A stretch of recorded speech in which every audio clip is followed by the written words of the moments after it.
We often define ourselves by things that are outside of us.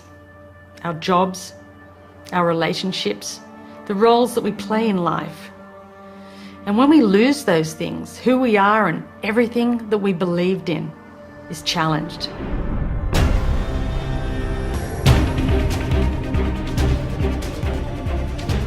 As a cross-country skier and member of the Australian ski team headed towards the Winter Olympics, I was on a training bike ride with my fellow teammates. As we made our way up towards the spectacular Blue Mountains west of Sydney, it was the perfect autumn day. Sunshine, the smell of eucalypt, and a dream. Life was good. We'd been on our bikes for around 5.5 hours when we got to the part of the ride that I loved, and that was the hills, because I loved the hills. And I got up off the seat of my bike and I started pumping my legs, and as I sucked in the cold mountain air, I could feel it burning my lungs, and I looked up to see the sun shining in my face. And then everything went black. I'd been hit by a speeding utility truck with only 10 minutes to go on the bike ride. I was airlifted from the scene of the accident. By the time the helicopter arrived at Prince Henry Hospital in Sydney, my blood pressure was 40 over nothing. I was having a really bad day.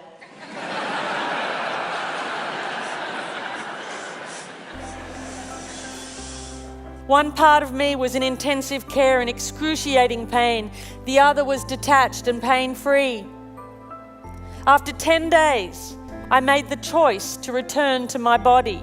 But then the doctor came over and said to me, "You're going to have to rethink everything you do in your life because you are never going to be able to do the things you did before." And I did get depressed. And I'm not talking about I'm having a bad day, but the sort of depression where you think, why did I ever come back to this body?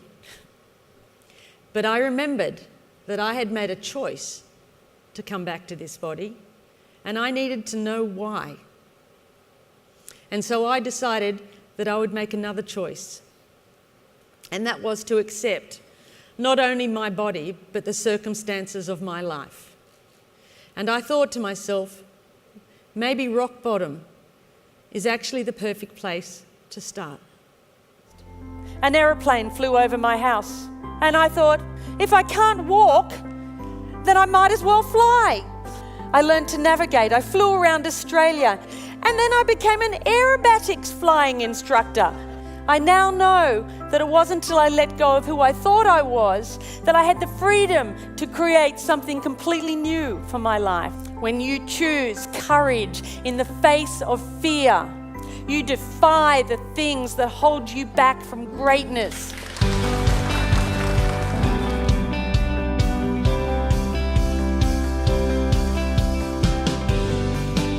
And Janine Shepherd joins us now. Tell us, what's the biggest lesson you learned from everything you've experienced? You know, as an athlete, I defined myself by my body. I thought that was my strength, and when I lost that, I had to look elsewhere, and that really, to me, highlighted the power of the defiant human spirit, and I think that's something that we all have, and when we connect with that, then anything is possible.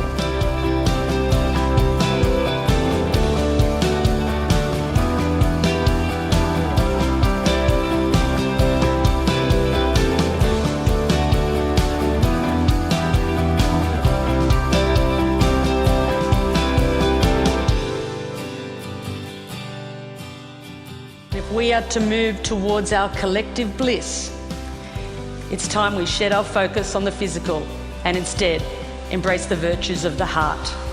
So raise your straws if you'll join me. Thank you.